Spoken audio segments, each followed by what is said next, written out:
Restart it then. Okay, here we go. Showtime, dude. All right, welcome back. This is episode 3 of Still No Name, just uploading under the Wax Chronicles YouTube channel. I guess we, finally put up our season preview and our introductions like 2 weeks too late, but what can you do? I guess we're, 10 to 12 games into the season at this point. So I think it's, we can start to, I wouldn't say get any real solid opinions on what we're seeing, but I think we're getting out of that tiny sample size, getting into the more small sample size where I feel like you can say a few things with confidence. Well, this is like a stretch, but we're 10 games away from being a fourth of the way through the season. Yeah. Like the classic punching into work. Okay, 2 hours away from first break, which is 2 hours away from lunch, which is 2 hours away from second break. I'm basically home stretch. Pretty much over. Yeah, season's pretty much over. Playoffs now. We're talking playoffs. Yeah, let's look at seeding. But no, so I guess that's kind of where we're at. I think we have a little bit of an icebreaker up front here. I'll let Tanner take it away with that. All right, so I did backwards, by the way. Yeah. So I didn't even tell you. I don't know what the F was going on. I was on the Pelicans subreddit, and the Zion swingman on eBay was $55. So 50% off. Hardcore speculation that he's just requesting. Well, Embiid, there was other ones too. There was like Embiid was on sale. There was quite a few on sale. So I was like, I wonder if it's the Adidas ones. No, this is Nike. I mean, Zion hasn't been in the league with Adidas. Oh, Adidas. True. How the fuck is this happening then? I don't know. It might be worth going on there and checking and see. They had the blue one, which I already have. So I was the white one I really wanted. So I finally got it. I'm missing the red one and now the alternate. And I have I think I have every Zion jersey, including like the rookie game and like. It'd be a pretty small collection, dude. Yeah, all for a motherfucker is gone in a year and a half.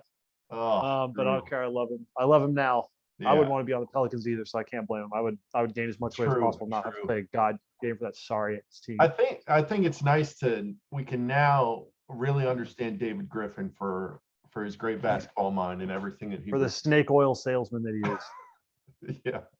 I'm just kidding. He's not that bad. It's just it's been some bad luck and a couple poor decisions, I feel like. Yeah, and it's just a terrible culture, man. I mean, we'll save the Pelican stock. I'm sure we'll get into I'm sure that'll be something. Yeah, that took all of about a freaking 2 seconds. Yeah, that wasn't even my little icebreaker though. But so to get into the icebreaker, Bailey and I'm sure you guys will come to realize, are like very enamored with 90s basketball and the romanticism of it, and I just feel like it's better, more fun. Probably from I don't know when I would say like before the 90s, or did like the basketball that I loved start in the 90s or before. Like, I don't know. I just know that it's hit a point recently where it's changed to me. And for my entire life up until that point, whenever it was like right around, I guess, when the Warriors started doing their things, it seems like two different games to me. But anyway, that's neither here nor there. But I'm sure, again, I just preface what I'm about to tell you all, or Bailey at least. What I'm about to tell you all is just with those kind of like rose-tinted glasses on of like 90s basketball. So I found something that was absolutely fascinating today. You may have known about this. I did not know about this, and I saw these numbers at I saw these numbers and they jumped out to me. And then I started looking more like, okay, maybe this is just kind of an anomaly. Let me try and look for more context, see if these numbers are actually meaningful in any way. And I looked more and more, and they became more and more meaningful. And what I'm about to share with you is, in my opinion, one of the top secret dossier, dude. We need a introductory song for this, dude. Yes, we should. It's like a breaking news report noise. Yeah. Out of all, I don't, I'm sure we both spend our fair amount of time on Basketball Reference. Oh yeah. If anybody ever watches this, you probably would do the same. But it's fun just looking around, clicking on player cards, seeing people's stats. Dude, you're talking to a StatHead subscriber. Yeah. So we're on the same wavelength. With that said, I'm hoping you haven't seen this and digested it yourself. So Do you want me to? How do you want me to do this? Do you want me to tell you some of like what was happening and then tell you the player? Or do you want me to tell you the player and then tell you what they did? I want to know why you were looking at what you were looking at. That's what I want to know. Because I love mid-90s basketball players. That was your motivation, just like, oh, I had a sick basketball card of this dude. Well, honestly, it started where I was like thinking about two different players. I was like, I wonder how their careers compared to each other. I was thinking about two different players from the 90s. And it ended up not even being a comparison. I had my memory of one of these players. Okay, so it started with these two players who were just mid-90s basketball players. I wouldn't say I don't believe I have nice cards of either of them, but just players that are like, when I say him, you'll be like, oh, fuck yeah. Like just players that are cool, players that Yeah. Why we fell in love with why them. we love basketball. Yeah, these types of players. Not, it doesn't always have to be Jordan or LeBron or Kobe. Yeah. Like you can Rashard like players that are, Lewis. yeah, it could be Rashard Lewis. So anyway, I had these two players. I was like, I just wonder like how their careers compared. And so I brought them both up. One of them, his career was much shorter and much less impactful than I thought. And the other one was much more impactful and Dang. more well, maybe not in the grand scheme, but there was one season where Popped off. my jaw dropped.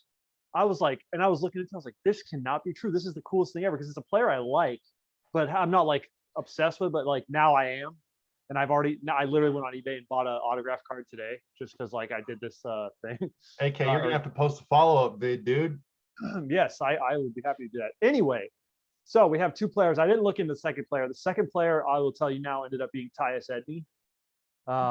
So for anybody watching, I don't know if anybody cares to know, but Tyus Edme was like an undersized point guard for the Kings back in the Diz-A. And so I was looking up his career stats. He ended up only playing a few years actually in the NBA. Which I thought his career was a little bit longer than that. He played overseas. I didn't write down any of his stuff because that's I would have guessed like a 8-year, 9-year vet. Yeah, same here.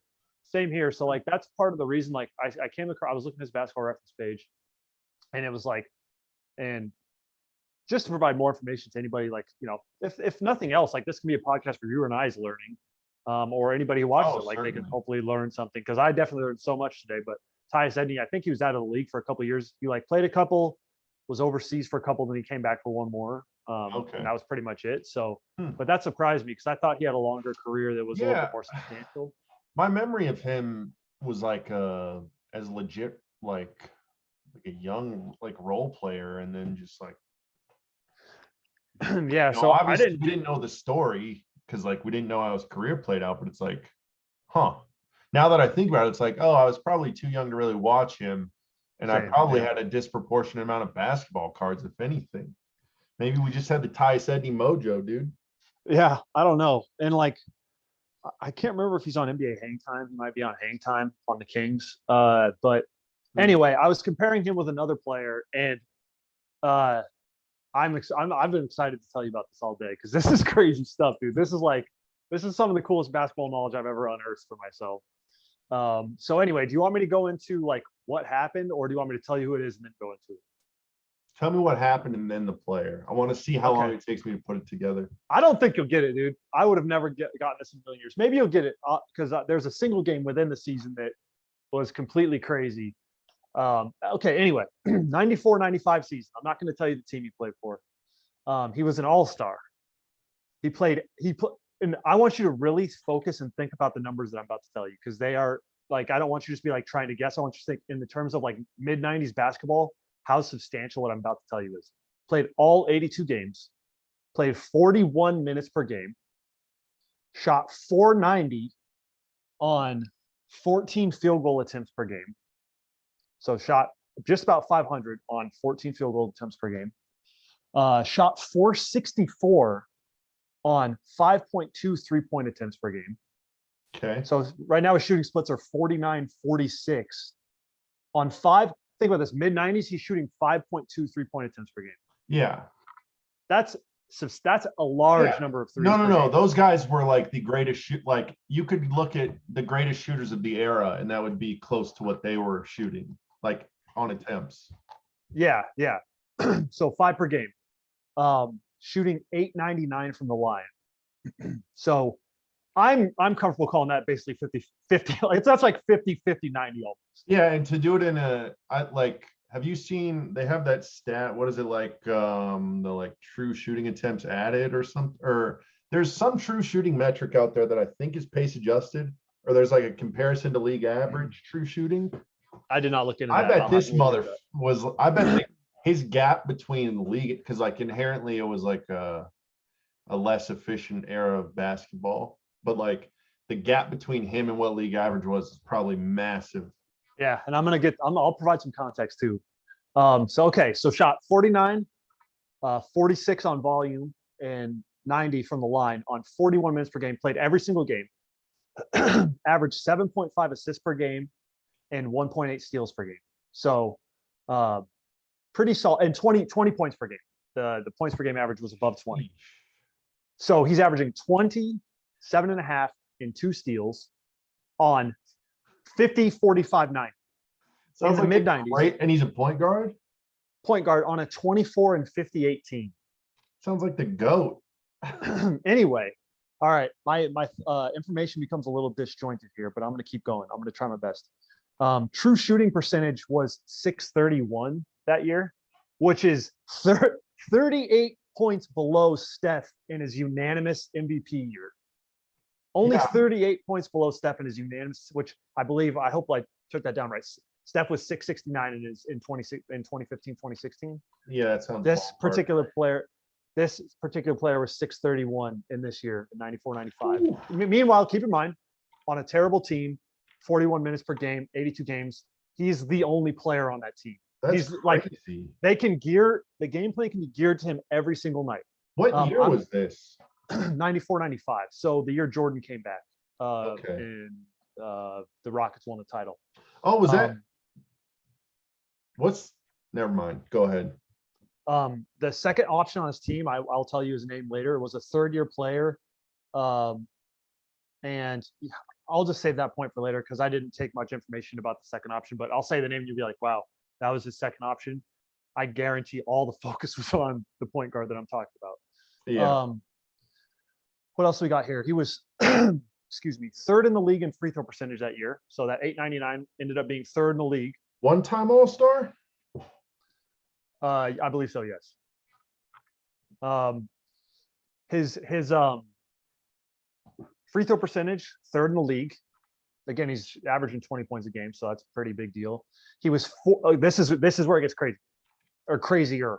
Fourth in the league in made threes, third in percentage. That's some Steph Curry shit. Yeah, that's crazy. And so I was also looking more into like 3-point shooting in particular. First in the league that year was Steve Kerr, who was shooting like 56% from three, but he was shooting two attempts per game. Yeah. And he's playing with Kukoc and Pippen and Jordan for a quarter of the season. So he has he's literally a specialist who's like, come in.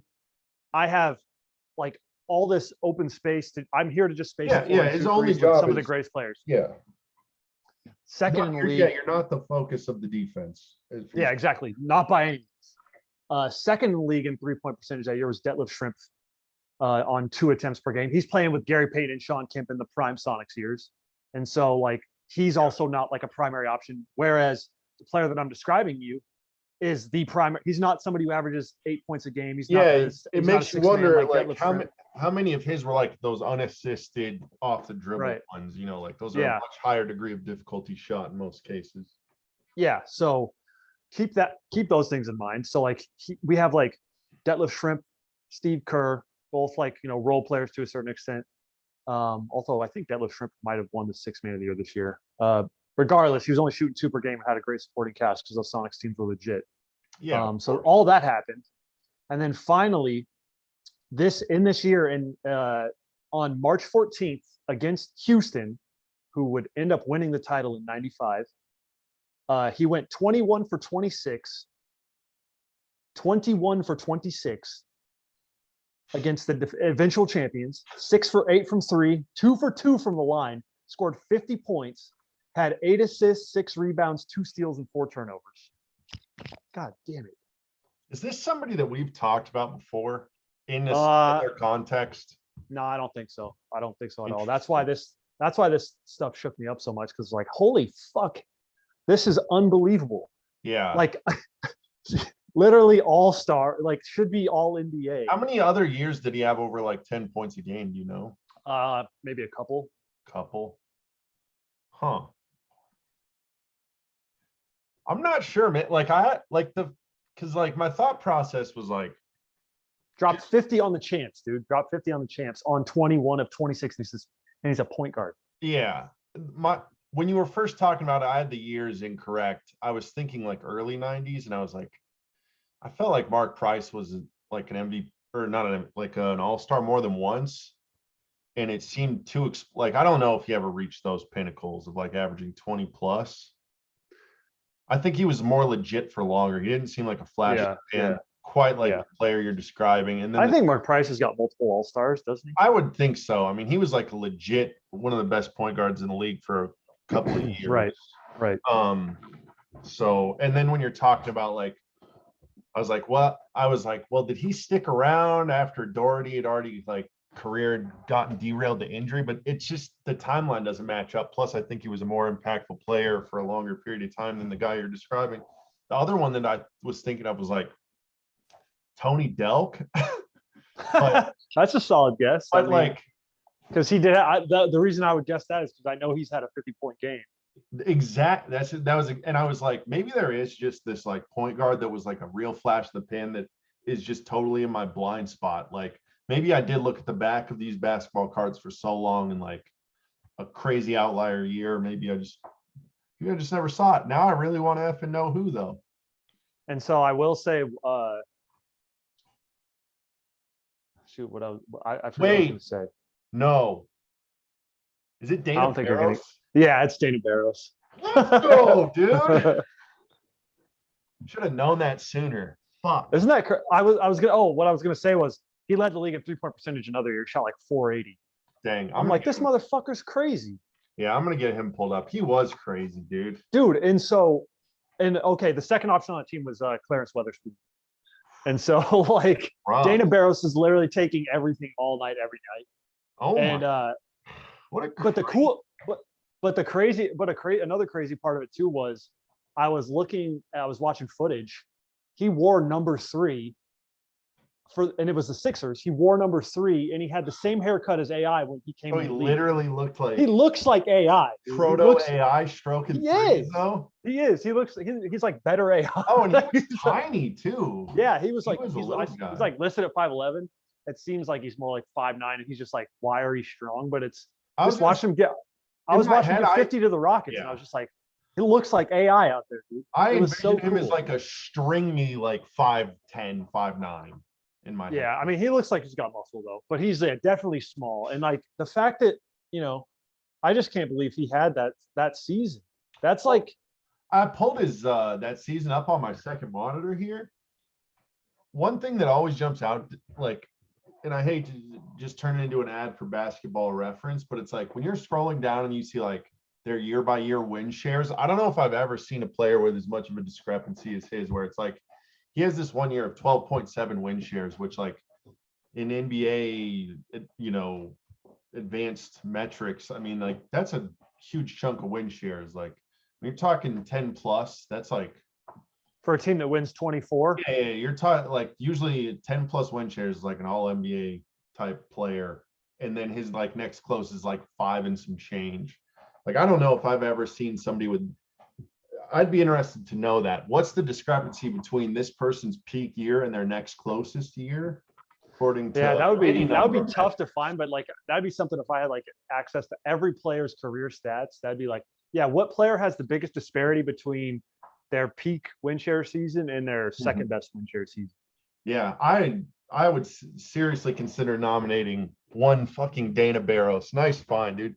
The Tanner inaugural Hall of Fame class, dude. Dude, I just was like, I don't know. That caught me off guard. Like I saw him average 20 a game. I was like, dang, he averaged 20 a game. And then I was like, well, let me take a look at this a little bit harder. Well, and I know too that the Basketball Reference nicknames are like pretty hit or miss. Spotty at best, yeah. One of his is the Human Dynamo, and I'm like, that would actually sounds about right. Yeah. Holy cow. So that's deep. I'm I'm gonna look up some Dana Barros mixes after this. That's Yeah, cool. I would advise you and anybody who watches this to watch. There on YouTube, you can see his 50-point performance against the Rockets, and it just looks like AI. And he's out there giving the champs 50 points on Also, on 26 shots that's and only crazy. 8 threes. Yeah, yeah, that's 50 the hard way.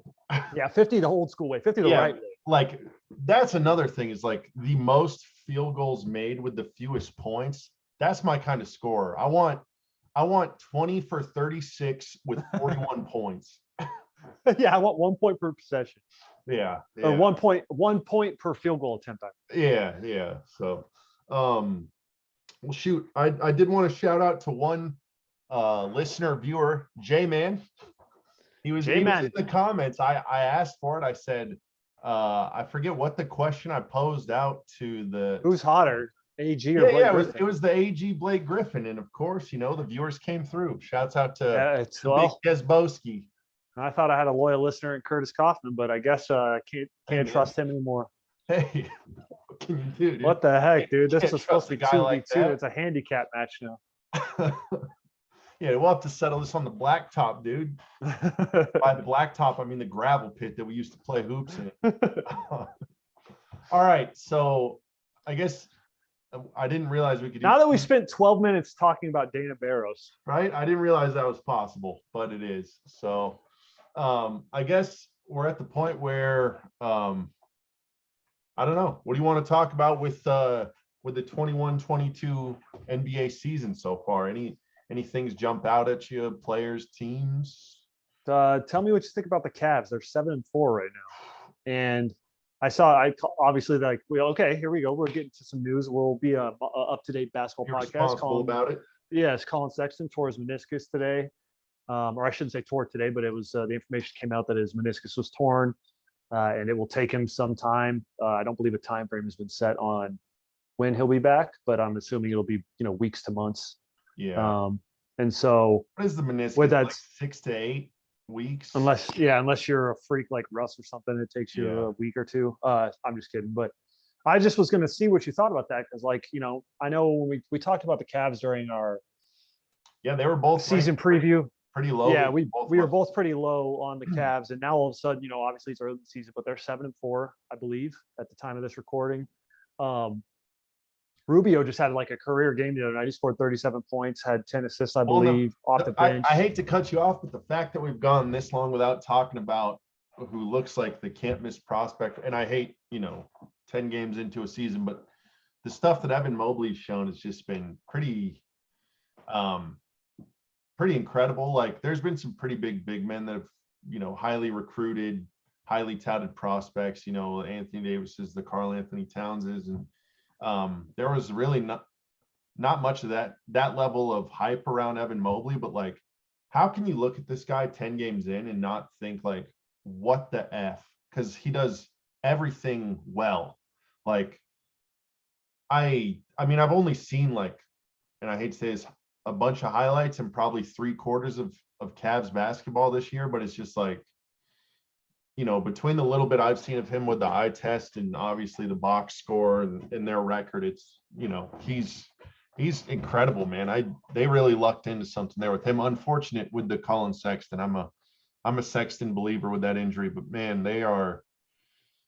things are looking good in Cleveland between Garland, Jared Allen, and, obviously Sexton and Evan Mobley. That's whew. And that's the thing is like, I'm not going to try and make this about the Pelicans, but this could go for a lot of teams that are underachieving. It's like you see a team like the Cavs who okay, Colin Sexton is a great player. I don't care what anybody says. Like maybe I don't know, I don't know how true some of the things are about how he interacts with his teammates or how his teammates feel about him. And but they have a bunch of players who are good but don't stand out as all-star level players. They have Colin Sexton's the only one that you could talk me into being potentially an all-star. But Darius Garland's solid. Rubio is solid. Like you said, Evan Mobley's solid. Jarrett Allen's solid. They have good role players. They have solid depth. And it's how can a team like that be 7-4? Meanwhile, there's teams that are 1-8, 1-9 that have multiple all-star level players. Well, I mean, that's and there are injury concerns, but it's just I think that JB Bickerstaff deserves credit. I think that Kobe Allen deserves credit. I don't know what it is, but like they've assembled a team that like, and it could end up they could end up winning 20 total games, and we end up looking like idiots in this podcast. But yeah, there's a way to win 25 games in a season and have absolutely no good feeling about it, and then there's a way to win 25 games and have a positive feeling, and it's rolling the ball out there, letting these young players make mistakes, grow, develop, and hopefully you can see those flashes of what's to come. But I mean, yeah, I don't think, and especially with the Sexton injury, I would be shocked if this team was anywhere near 500 by the end of the year. But if you're a Cavs fan, I mean, you got to be, I mean, this has to be going 1,000 times better than you're used to. I mean, that franchise is LeBron here? Okay, nobody, if yes, everyone cares. If no, it's it's a dumpster fire, and it finally looks like it's not one. They got. Yeah, did I say Kobe Allen and Kobe Altman? Yeah. I figured. My bad, Kobe Altman. But yeah, no, that's a shocker right there. I mean, yeah, and that Evan Mobley, I mean, I'm just super impressed by his both sides of the ball. He's crazy, man. He's a freak. Well, speaking about rookies too, Scotty Barnes is somebody like every time I'm on Reddit, it's Scotty Barnes is all over it. He's making a defensive play. He's in the right place at the right time. He's like, I know that they said it during the draft, but he just has like basketball instincts, and he just seems like he's going to be like at this point. Like, I mean, obviously it's easy to say this now with how well he's been playing, but it's like, he looks like a rookie of the year. He looks like a player that's going to be really freaking good. Well, it's crazy too, because like everyone talks about, like, I guess the last 10 years of NBA discourse has been 3-and-D wings, pace and space, and then it's been and then like these big kind of wings that can create, the obviously LeBron's like the prototype, but like Kevin Durant, Kawhi, it's like every team is always looking for who's going to guard KD in the playoff series, and like like the example I always jump to is like the Aaron Gordon. Every team wants an Aaron Gordon to try to handle, the playoff basketball, the ISO scorer, the big body that can get in the mid range and create buckets. But it's like, for as much as that's been the basketball discourse, there hasn't been a huge like crop of these like, bigger athletic guys that can guard these players. And we finally had one come up. I mean, Scottie Barnes, like NBA ready body. Everybody knows that, but then like to see the way like scouts and analysts talked about like his feel for the game and like the little stuff he does in the margins too. It's like usually that's type of stuff they get the NBA ready body in, and then they hope that stuff comes down the line. But it's like he was like ready made day one. Like he had the size, and he has the kind of the basketball IQ and the feel for the game. So I mean, like sky's the limit for that dude. It's crazy how like going into the season, everybody was like Cade and Jalen. That was really all that mattered. And it's like, obviously season's young, but it's like the two that have made the biggest splash, in my opinion, have been, the two we just talked about with. And it's getting to the point now with the Raptors where it's like, I will never question another one of their draft picks ever again, because Masai Ujiri and like their front office, they hit. It feels like, I mean, I know this is probably not true, but like to some extent, they hit every draft pick. It feels like. They don't have anybody that's like, wow, just not working. They're like incredible drafters on top of like the greatest player development system, like since the Spurs. It seems like they. Yeah. I mean, they just take these guys that are like, oh, this guy has one or two good, like cool tools that could translate to an NBA game. And it's like, no, these like, they look like that. And then the Raptors get their hands on them and they're all incredibly smart. They play both sides of the ball. Like they move the ball. I mean, it's like a basketball fan's like wet dream. Is the Raptors organization right now. I'm a little jealous because I thought that's what I signed up for in Indiana, but sorely mistaken. So no, that's an interesting comp that the Spurs or the Raptors are kind of like the this generation Spurs, with like kind of the Spurs seemingly like their hierarchy kind of winding down, and like the rumors of Popovich is going to be done. Like having that kind of normalcy with a franchise. It's like, hey, we're not always going to have the best players, but we're going to always make our players the best versions of themselves. Yeah. And we're always going to maximize our potential and maximize what we do every night. I don't know. It feels kind of Spursian, and obviously, like with the Nick Nurse connection, that's like a piece of it. But I don't know. I'd like to look at their assistant coaches as well, just to familiarize myself with like who's on that staff, because like they're, like you said, it's just like I picked them to not do well this season, but it's like, why am I picking against a team that does everything the right way and is so good at their job? It's like they don't need a star player. Yeah. They don't need that. They can figure it out. Yeah. Careful what you say about Raptors assistant coaches around these parts, dude. They're not all great. Oh gosh, yeah. Well, All right. that was the one rotten apple, I guess. But who knows too? Like, I'm not trying to get on my soapbox, but same thing with Stan Van Gundy. It's like, how much of this is the players? How much of this is the coaches? How much of these situations? Because like it's the same thing. Like people complain about Stan Van Gundy or Bjorkgren like being too hard and just being too like pushy. But then you have a guy like Thibodeau who's like, well, yeah, it's like, well, if you're an established coach, it's like, it's your trump card. But if you're cutting your teeth as a coach, you're going to be out of the league in a year. But even then, though, it's like Stan Van Gundy was established. He has coached the conference champion. Obviously. He's been to the NBA Finals. Yeah. So it's like he's part of like the NBA brotherhood, really. Yeah, and so it's just like it's just like, do you have players that want to be coached hard, or do you have players that want to have that say they want to be coached hard? Yeah. Because I'm of the latter. Coach me hard, but I'm also going to leave practice crying and fucking be passive aggressive. Yeah, you fit in New Orleans, so they could probably use it. Brutal. Golly, I thought I was going off on freaking Paul George last week, dude. You freaking. No, I mean, the Pelicans are 1-9, and they literally should. I mean, again, this isn't a Pelicans podcast. Dire straight. Anyway, yeah. I want to go into my East surprise team, if that's cool. Or was that? Yeah. Okay. No, go. I was about to ask if you had someone. I have to say the Wizards, dude. Okay. I mean, it's cool to see Bradley Beal with like. Seems like they have the right mix of guys around him. But I'm really shocked by the play of the Lakers trade package that they got for Russ. I thought it would take longer for those players to come out of like the circus they came from, and like I didn't think they would just step on the court and be gangbusters, but Montrez and Kuzma have looked incredible. Anything that gets Bertans off the court. Yeah, that's addition by subtraction right there, homie. Motherfucker. So they've definitely been my surprise team in the East. I think, when it comes to positive outcomes, obviously the Hawks, Pacers, Bucks have all gotten to slower starts, but I think. Yeah, what do you think about the Bucks? What do you think about the Bucks?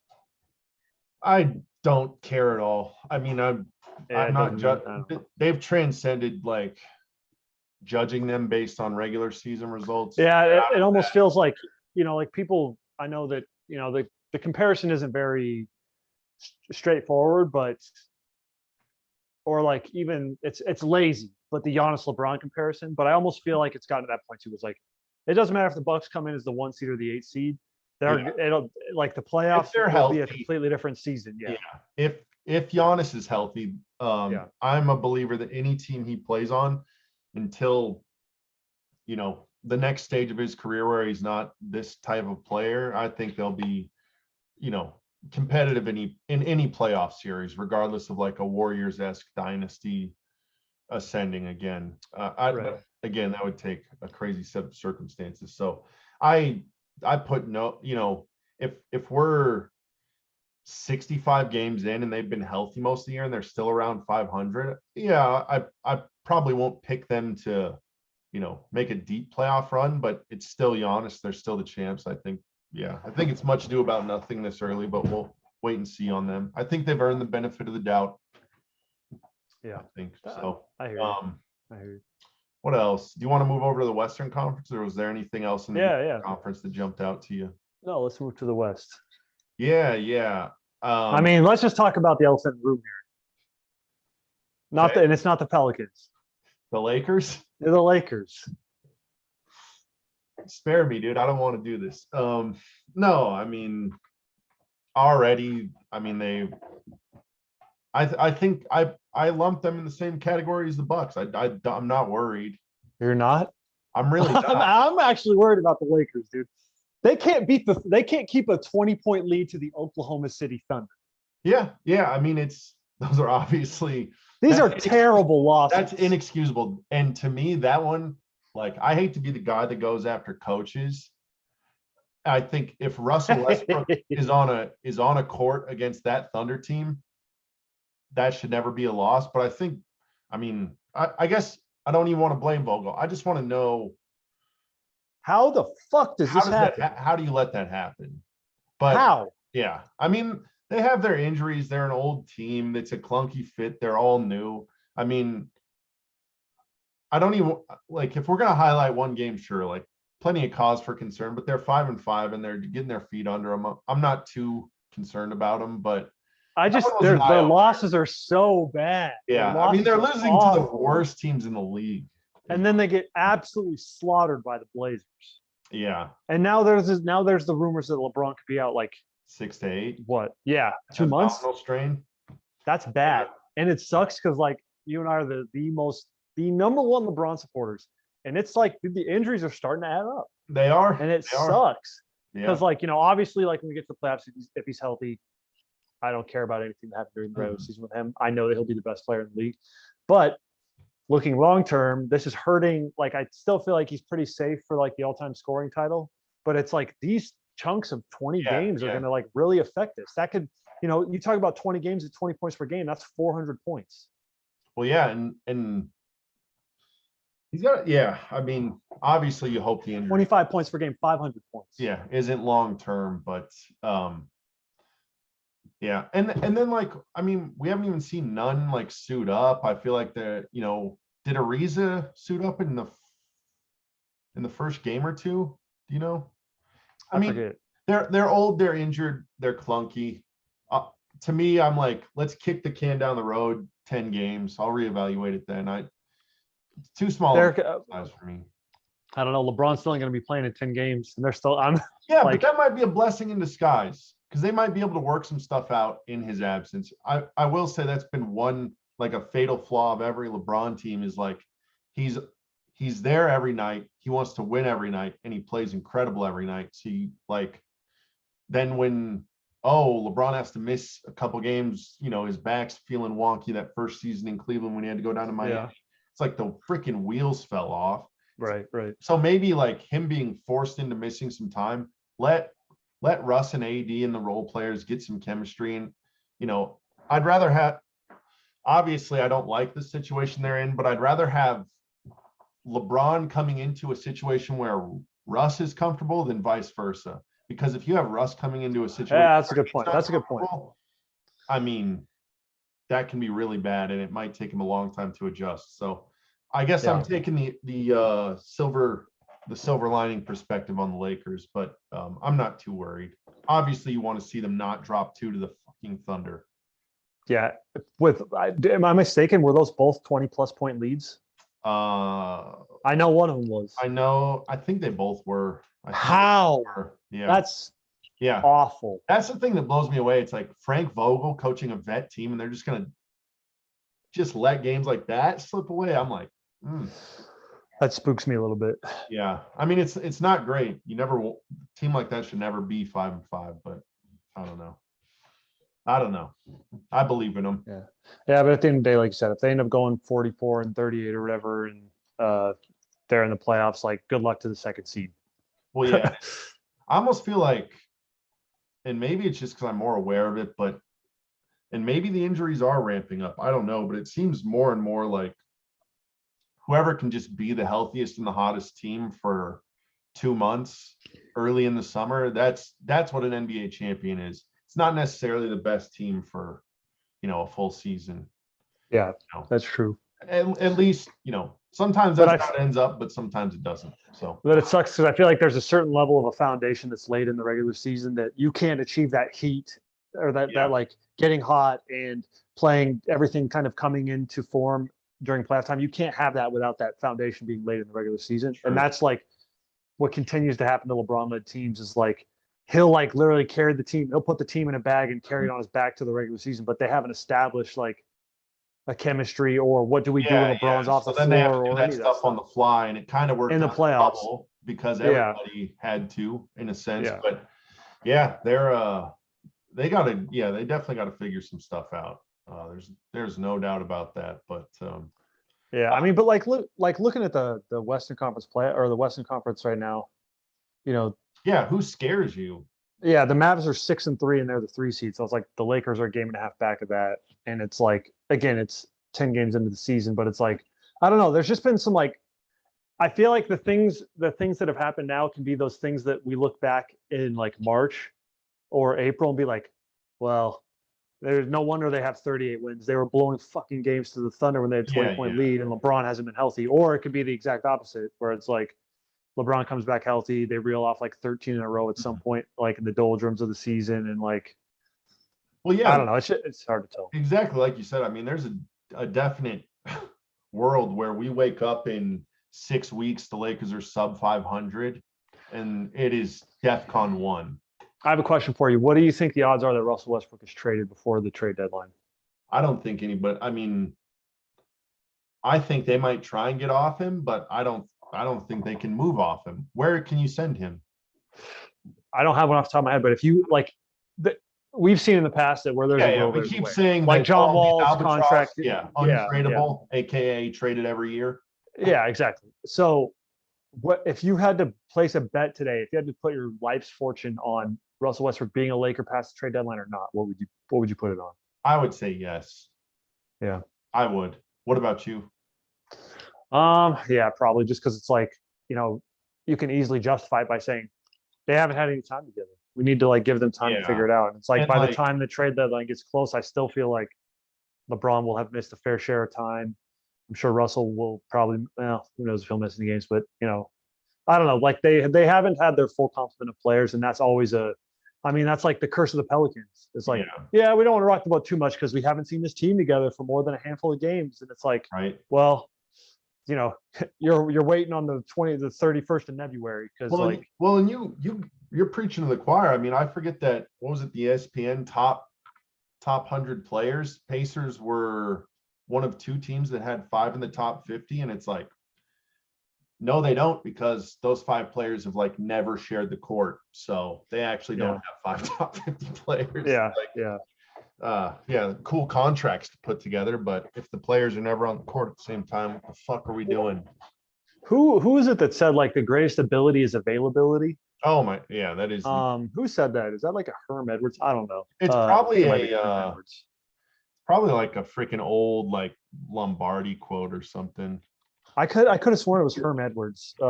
Anyway, this ain't a football podcast. I was gonna say he's not even that like. He's not even a legendary coach.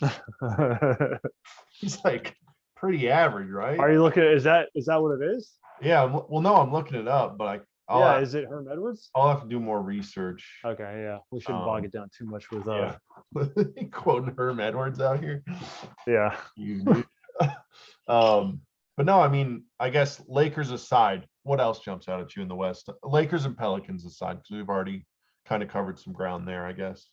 I mean, honestly, things are shaking out pretty similar to how I anticipated. Like, we talked about, because we did our season preview a few games into the season. We talked about the Blazers starting out real slow. They're 5-5 now. Yeah. They're working their way back. Regression to the mean. Yeah. It's like from that first 5 games. I have the standings up here. Jazz are second in the West. Wouldn't be not surprised. I'm not surprised. I don't think by one thing in the West, other than how bad the Pelicans are, and that's pretty much it. Like I expected the Warriors. Okay, I hate this, but we should probably talk about the Warriors. Yeah. I expected them to be good. Like I remember when we were talking about it. I had them in the Western Conference Finals, and I thought they were going to win the Western Conference, but I gave it to the Lakers because I will never turn my back on LeBron. And but the Warriors look like world beaters, and they blow out every team. And this is pre-Clay. This is pre-Clay, and so like I don't know. Jordan Poole looks. I mean, he's obviously legitimate at this point. There's no question that Otto Porter doesn't miss any shots anymore. And this has been without Wiseman and Clay, who are two guys you'd have to think would either be, well, I mean, obviously Clay's going to be their starting shooting guard when he comes back. Wiseman, you would hope, would crack the rotation and at least be an upgrade to Kevon Looney, but who knows? I mean, like at a certain point, like when you have guys who fill their roles and do what's asked of them and do it to a great degree, like who cares about name recognition? If Kevon Looney does everything you need him to do, what's the point of playing? Yeah, if it ends up being, exactly. If it's JTA and Kevon Looney, who are, two of your like rotation guys who get 20 minutes a night, but they're contributing to winning basketball, that's all that really matters. Who cares about Wiseman at that point? Right. It's just scary though, because like they're destroying teams in like the old school Warriors way without their second best player. And it's like this shouldn't be happening right now. And it's scary because like I can already, it already feels like the writing's on the wall. Steph stays healthy, that this is his MVP to lose at this point. Oh, for sure. Which that makes me want to like crawl up in a hole. But season's still young. Like I mean, how many times have we seen teams start out gangbusters and then cool off, or vice versa? I mean, it's obviously there's some things that look really promising with the Warriors, but I'd be surprised if they were still doing this by the end of the year. I mean, they have been unreal, dude. I fucking hope so. They're on pace to be the all-time, like have the greatest regular season in history. Best team, for sure. But it's hard, like, and maybe I have a sour taste in my mouth because of the Pelicans game that was on TV, on national TV a few nights ago, where it was just not great. But it's hard to just watch because it's like it's the classic Warriors story where it feels like you're just waiting for the avalanche and it's going to come. You don't know when it's going to come, but it's going to come and it's going to wipe you out. And it's like it's an inevitability.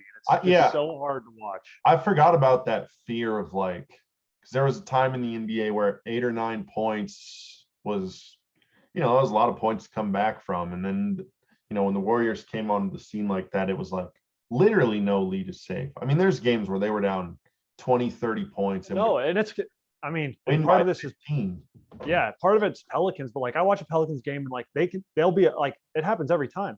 They can be up by 20 points in the first half. I'm like, well, there's a good chance they lose this game. Like the game has just changed so much. And like, the Warriors, obviously their philosophy dating back to, when Steve Kerr took over, it's changed a lot of things. And then, obviously with James Harden and the whole philosophy of basketball, but it's like, no lead is safe. And it's painful, man. It's hard to watch, but it's like, it makes it interesting though. Cause like there's truth that okay, we can talk about NBA pet peeves now. Or one of my pet peeves, maybe we could dedicate a whole segment to this, but like the whole thought of the uninitiated who say, you don't even have to watch a game. You just have to watch the final 2 minutes. It's like, I could not be farther from the truth. Yeah. And,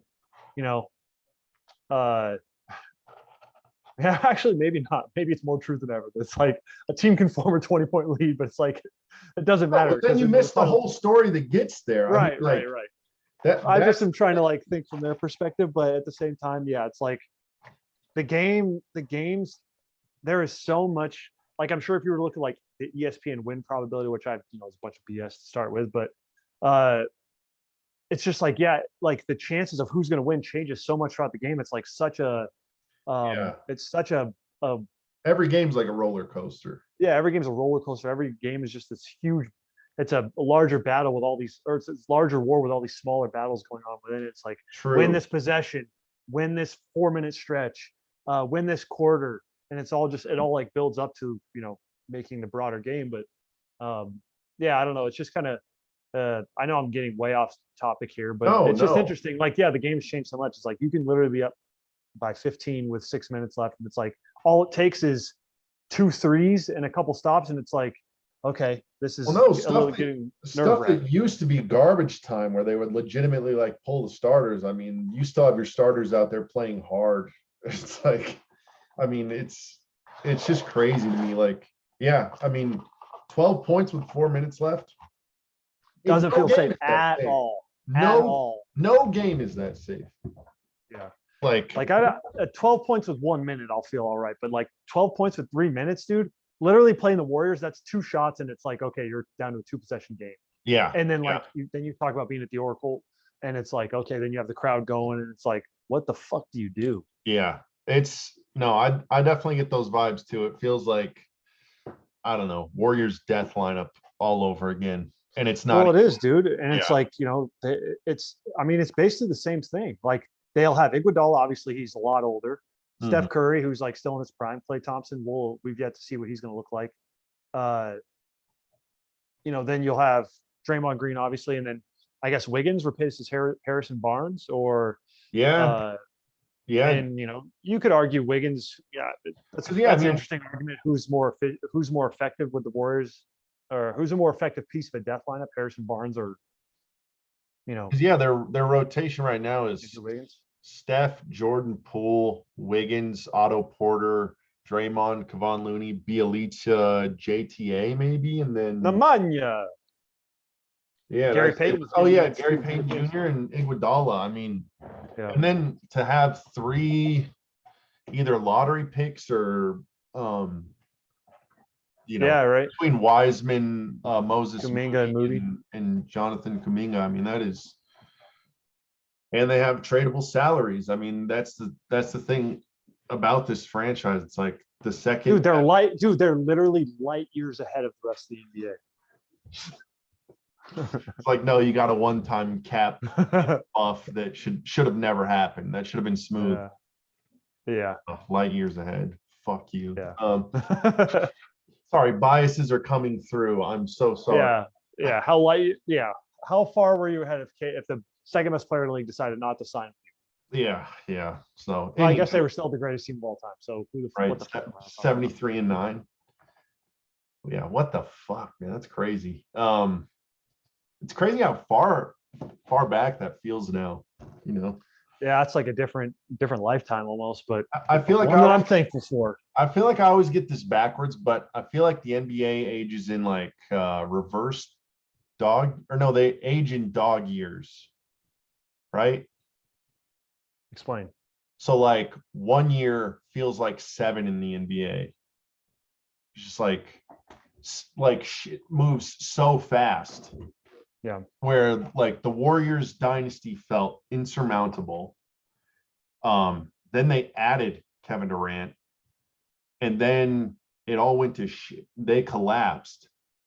They had a dog shit season, missed the playoffs, and now it feels like in the course of like 4 years they went from like, I mean, when did KD join the team? It would have been in advance of the 2016, 2017 season. So within 5 years, there's been like somehow 12 iterations of the Warriors that have like, it doesn't make sense, dude. That's what I'm trying to say. Time in the NBA is different than time outside of. Well, time's an illusion anyway, dude. So it's a flat circle, dude. I was trying to tell you, dude. I know, man. This is really a front to as a Kyrie podcast here. Kyrie truthers. Yes. Well, anyways, let's get back on. Pro vaccine, though. Pro vaccine. Let's get that. Pro vaccine. Hey, I got my booster shot today, dude. Arms. All right. Woohoo. A little, but no, I guess, is there any more like the 1/10 of the season point that you want to cover, certain players or anything? No, do you have anybody else you want to bring up, or any team or situation? Or I mean, obviously the Ben Simmons stuff is still a thing. Kyrie stuff is still a thing. Yeah, I mean, there were some reports today about like, oh, Ben Simmons for Jaylen Brown, and it's just like the way, I don't know who's been leaking stuff, Sixers, media, other teams, but it's just like just another rumor. Yeah, it seems to be in that same vein of Daryl Morey just trying to trying to salvage whatever value he can with Ben Simmons. Like, well, if they're floating him for Jaylen Brown, then like, no, he must be worth so. Yeah. It's like anybody who would trade Jaylen Brown right now for that is an idiot. So, but no, I mean, I think we covered some ground on this. We didn't mention how good the Sixers look without Ben Simmons, though. And now it'll be interesting to see how they're affected, because, I mean, another more breaking news that our podcast is currently breaking as we speak. Joel Embiid is tested positive for COVID. And you heard it here first. And he's symptomatic, guys. Yes. So that'll be interesting to see how that plays out because, like, they've been playing so well without Ben Simmons, and just, Yeah. I think we both thought they would be just Mhm. fine without Ben Simmons, at least in the regular season, because JoJo's that good and they've Yeah, established a system there that works for them. for But sure. yeah, I don't know. It's funny. Did you see Embiid's quote on Georges Niang the other day? Yeah. I thought he was garbage or whatever he said. Yeah. And it's like, I same thought here, but I yeah, guess he's yeah, good. I yeah. remember we literally had a conversation a couple years ago during the playoffs with the Jazz. I'm like, how the fuck is Niang playing minutes? Well, All dude, he does is airball threes. yeah, I he's mean, he's actually good. slow-footed. He's a big body. Yeah, He yeah. I mean, he can move the ball, but like he was one of those Pacers great, guys dude. who I thought he was the original TJ Leaf for Pacers fans of like what the fuck? Why? Why is he on this team? Why is he getting minutes? Just Right. like so many questions. And then like, he went to the Jazz and he was a decent role player. He could crack a rotation every now and again, but I mean, now on the Sixers, he looks like, part of their like 8-man rotation. I'm like, Yeah, when what? Thibault comes back, he can ride the pine, dude. Because Yeah, Niang is like, seriously. because they've had like Thibault's went down, Danny Green's been hurt. Yeah, they've been keeping the ship steady though. It's been crazy. And like Impressive. JoJo hasn't even popped off like that. They've just been like, Yeah, he's had like one or two games where he's been kind of going off, but I don't know. It's just I found myself more so with this coach than any other coach in the NBA or probably in the history of the NBA for me. I mean, my fandom only goes back to the '90s, so it's not like I have like this wealth of knowledge. But I found my opinion with Doc Rivers changes on him more than any other coach. Like, oh my God, look what he's doing with the Clippers with no players. Like all he's got is Lou Williams and Montrezl Harrell, and then he's got like Kawhi and Paul George, and they're choking and sucking. I'm like, yeah. what a schmuck. Like the only thing he's ever done is won with the first like one of the like biggest three of all time. Well, And then yeah. like, I don't know. I just find myself like when the expectations on him are low, he overachieves, and when the expectations on him are high, he underachieves. And I can never. I mean, it's obviously somewhere in the middle, but like he underachieved with the Magic when he had T Mac. Well, Shout out to dude, J-Man. here's the crazy part. Like, so coming into this season, like I was pretty low on Ben Simmons, but the only person that I thought handled it maybe more poorly was Doc Rivers. I don't know if he can't be a point guard on Texas. I don't know. You're saying everything wrong. You're so stupid. You have no self-awareness. Like, I was like, what is this guy doing? But we're 10 games in, and I know it's even stupid to say this, but it's like, if you were to ask me who coach of the year is, Doc Rivers, dude. Right. Like, yeah, that's the truth, dude. Like, how did this happen? I was like, the narrative changes on him every fucking year. And 2 months ago, I was on the crucified Doc Rivers. I was like, he should never have another coaching job. I was like, yeah, Ben Simmons isn't handling this appropriately, but like, regardless of how it's personally affecting Ben Simmons from a professional standpoint, I thought Doc Rivers was doing his job incredibly poorly. Yeah. And like, but then we get into the spot of like, and I know that this is something that's been talked about. This isn't an original question, but like we ask questions to these players and coaches and we want an honest answer and we never get an honest answer. And so it's like Doc Rivers answering the question honestly, just like everybody else, like, can Ben Simmons be a point guard when he can't make a goddamn shot? And so it's like, yeah, we want our cake and eat it too, but it's like, that's too funny. I get what you're saying though. At a certain point, it's like, you pick out of all the instances you pick, to be honest, you pick this one where you sell out your point guard. And it's like, I probably would feel the same way. I mean, in the heat of the moment, dude, I'd be fucking angry. Oh, put a live mic in front of me in that same exact, I would be. It'd be like Shaq with Jim Gray. Oh, yeah, I would end up like freaking, kicked out of the league, dude. I would say, yeah, dude. Yeah. No, it's just crazy, dude. Like, I don't know. You can be so like gung ho about something, and then 10 games of basketball put you right on your ass. And just like, well, I didn't know shit about anything. Right. I guess that's Exhibit A, Pelicans. Yeah, true. 43 wins, dude. They'll be a 500 team without Zion. They'll be just fine. I even penciled them in at sub 500, but I didn't. I think I had them in like 40 and 42. I think I had them in either just missing the playoff or in the. Or I think you had them in the play-in. In the play-in and then losing in the last decider. I rewatched and I believe you had them in there. Yeah, I think I had them they ended up at like the 9. I think they lost to the Mavs. But anyways, that's all going to be irrelevant. It already is. It was relevant after about game 4. Yeah, seriously. Now Brandon Ingram, I mean, all right. We've made it this far without turning into a Pelicans podcast. We're not going to start now. Yeah, true. No, well, I don't know. I guess there's not a whole lot else. I mean, I think, we've drawn some conclusions on 10 games. I don't, it's always fun to watch the games and discuss them. I don't think there's a ton of like long lasting, statements we can make about this NBA season, but the one thing it never fails in is the entertainment value. So there's a million good storylines, a million good teams, a million good players. So we're spoiled. Amen to that.